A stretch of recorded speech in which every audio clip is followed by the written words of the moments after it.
round one of the 2020 NHL entry draft has concluded. I wrote down all my picks. I have all the notes right here in front of me. I also have Cap Friendly open where I was kind of keeping track just so at the end I could kind of look at some of the better prospects who weren't taken and who have slipped to the second round. I'm sorry if this is kind of seeming really rough shot. Last minute thrown together, and I'm just going to get this out of the way now. First off, I just want to say, never listen to me when it comes to a mock draft. I got pick 1 and pick 6 right. But other than that, I went 2 for 15 in my top 15 mock draft. Hopefully I can do better next time.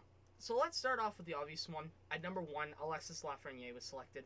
And, you know, if this is, there's nothing to talk about really, because did anybody not predict this? Sure, you could be one of the crazy ones that believe that maybe a center would go, but no. It was Alexis Laferniere. It was always Alexis Laferniere. Number 2, Quentin Byfield goes. Now, I predicted Stützle to go, but Byfield, I even said, it's a flip-flop. You can put either in either place. That's going to be good for the LA Kings. Byfield's going to be great. Number 3 is Tim Stützle. Jeez, I have to catch myself on that every time. Tim Stützle, again, we know this guy's going to be elite. There's talk over what position he'll play. He'll play center. He'll play center by the end of his first year at minimum. Then we get to pick 4. Lucas Raymond goes. Now, I laid out a scenario where Lucas Raymond went. And I don't remember exactly who I had on the board, but I'm pretty sure I did have Rossi going at 5 if Lucas went. But Lucas Raymond goes to Detroit. Very good pick. Very good pick.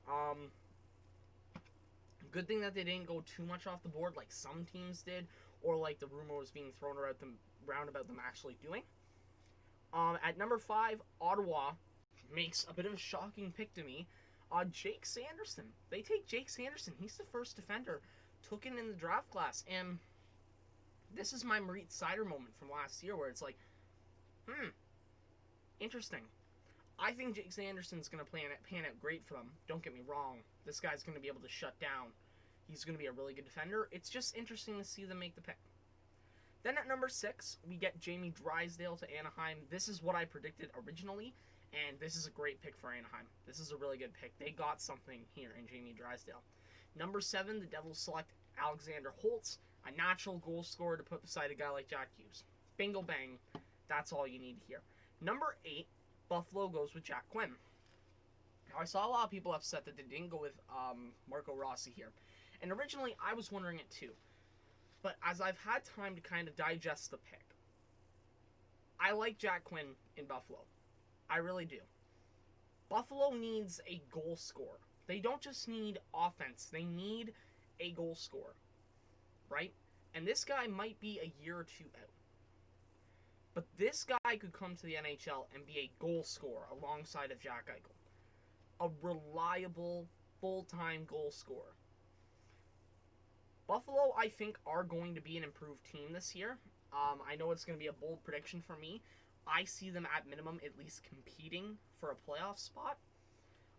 But yeah, Jack Quinn, I think, is a really good addition to Buffalo. I think fit-wise, he does fit.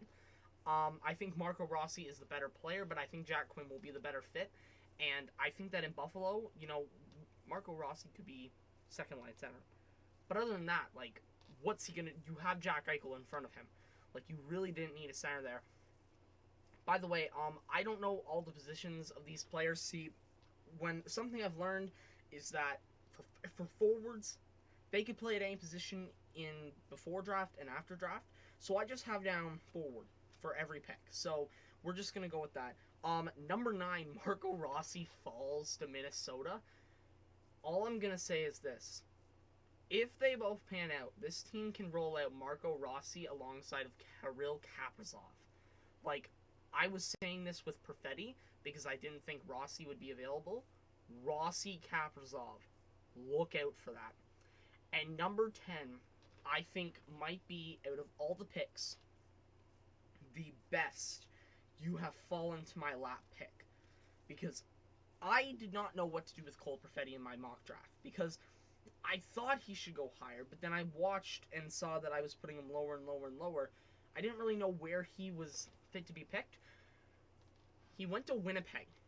Now, I'm fairly certain going into this, Winnipeg was going to select Anton Lundell. But because everything panned out the way it did, they got Cole Perfetti. That's going to be incredible. By the way, Winnipeg fans, I'm not going to say you fully don't have to worry anymore, but don't worry about the Patrick Laine trade talks. Laine's biggest thing has been, I want to play with Scheifele.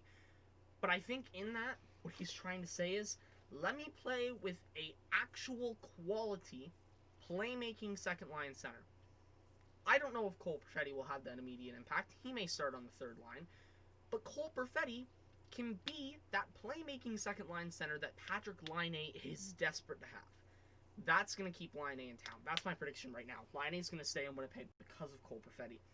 And I think something now that we're at the end of the top 10, which went completely different than what I personally thought.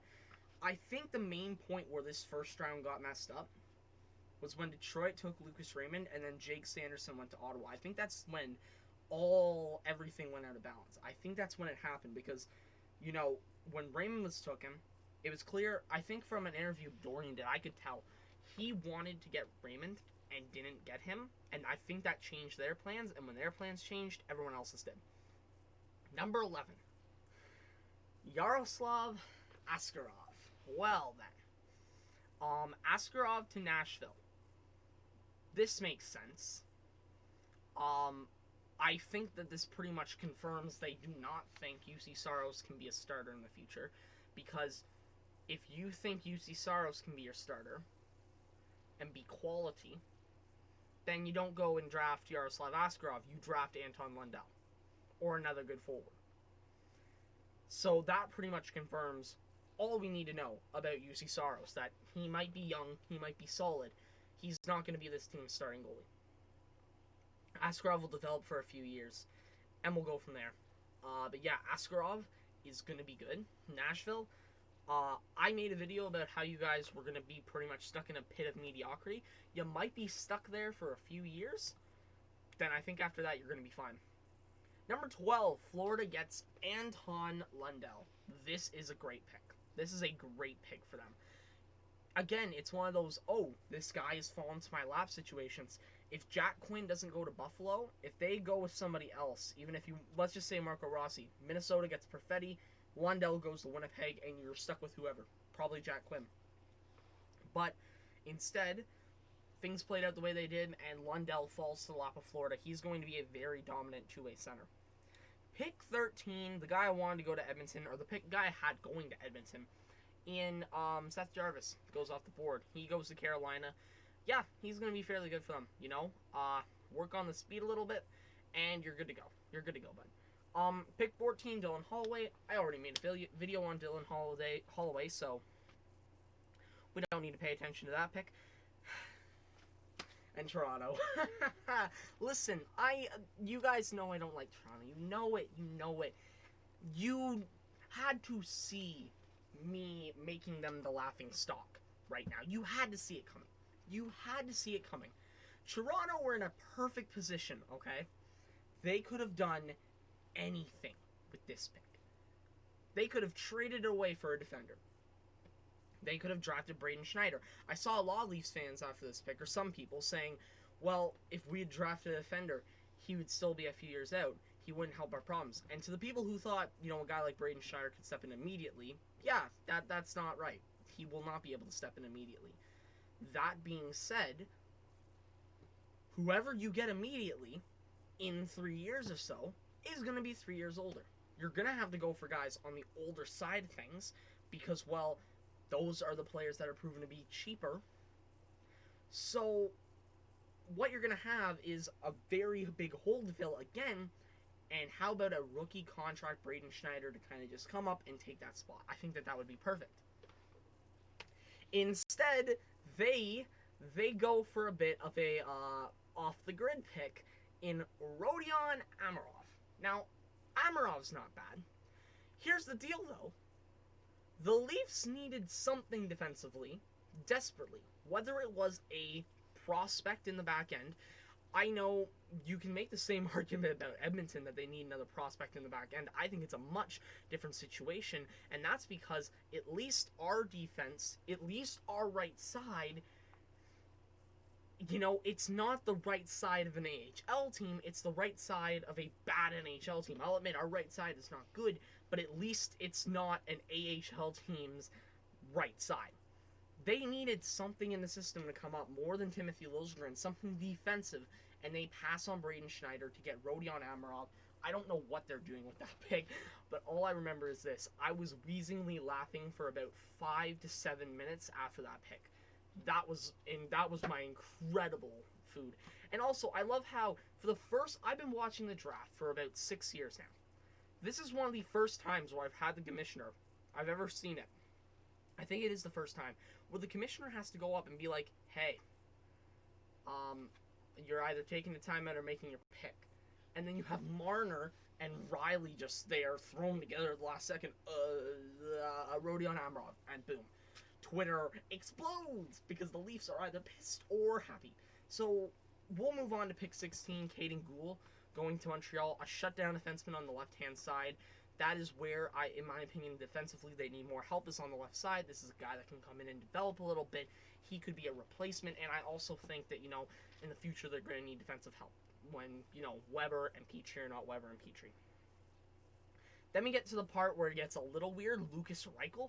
I feel like Lukas Reichel was, expected to be a first-round talent. Yeah, 17's a little high. I think Chicago know what they're doing. They're fairly good at finding guys internationally. But yeah, we'll see how this pick turns out for them.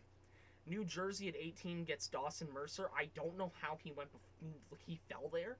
I don't know how he didn't go before this. 18 for Mercer. In my opinion, he's probably better than Reichel. Maybe even a better fit, you could argue, than Reichel. I'm not a GM, and I also don't know much about Chicago, so take that for what you will, but I do think that Mercer is going to be a very good player for New Jersey. New York then takes Braden Schneider, which when we get to our first trade, by the way, Calgary on that pick, they traded it for a 22nd and 72nd pick in the draft.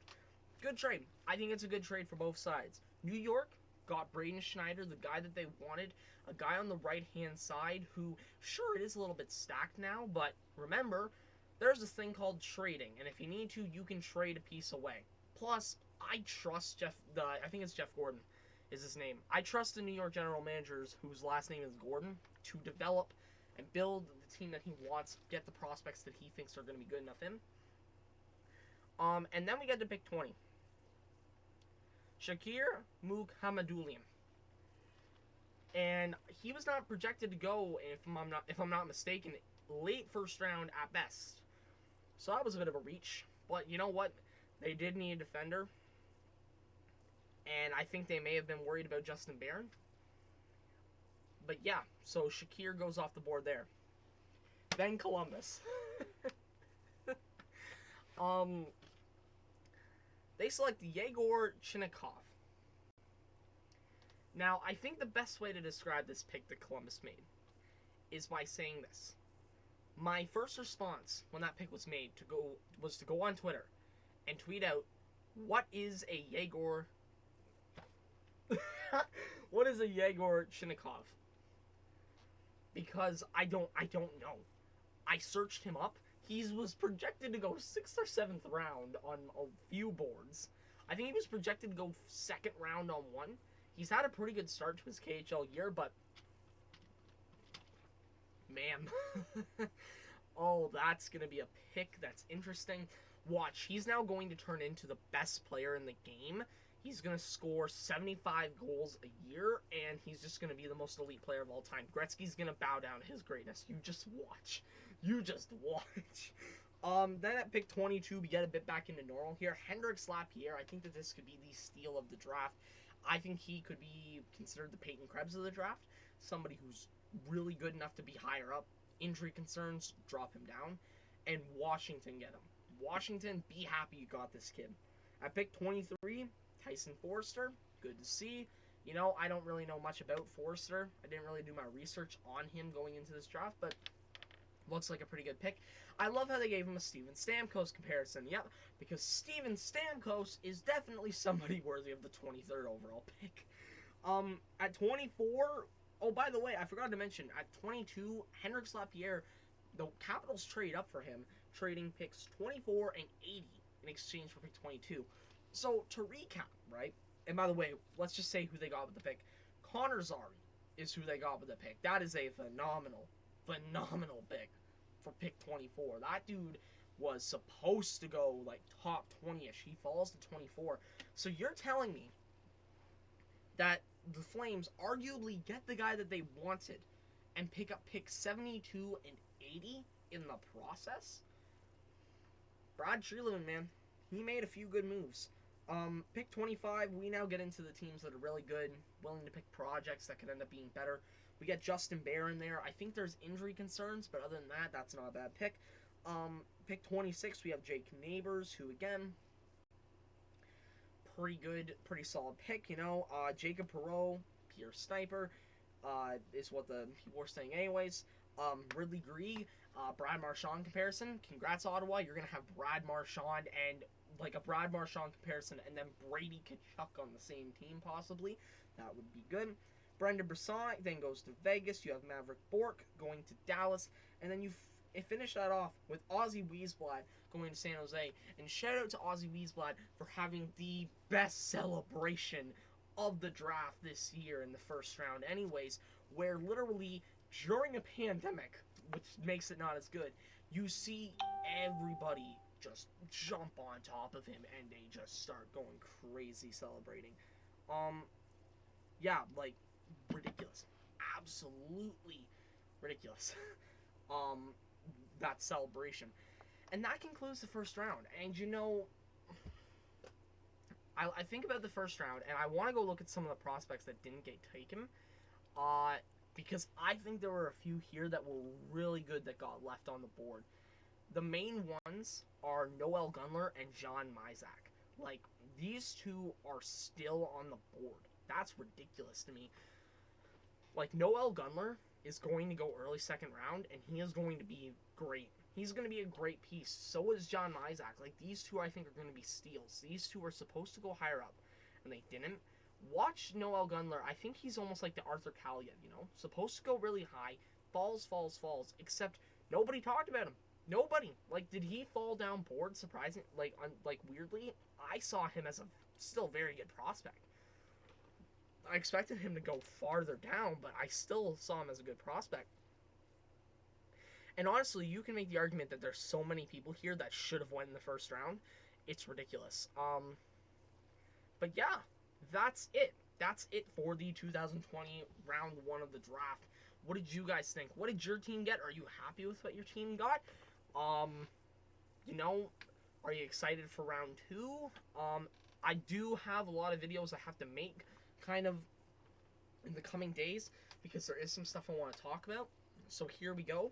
Tomorrow, I'm going to be making a video about some of those things that happened on day 2 of the draft. We may get a couple trades, and if we do, I'm going to bring those to you in one video after it's all over. And then on the Thursday, that day, I'm going to try and do a double upload. The first upload, I want to talk in depth about all of the Oilers draft picks as much as I can. I'm going to do my research, kind of look and see what they're about. And then I also want to talk about a few other things that are happening. One, Andreas Athanasiou will be talked about, and Matt Benning, of course. And then the other video is just going to be one last news roundup before we head into what might be the most ridiculous free agency day in recent history. Not because of name power, not because of star power, not because of the money that's going to be handed out, but simply because of the, oh my god, the ridiculous amount of moves. There could be a lot that happens, and I'm excited to see this. Thank you all for watching. Make sure that if you like the video, hit the like button, subscribe so you do not miss any new videos, and I will see you all tomorrow after day 2 of the draft ends. Let's see what the hell happens next.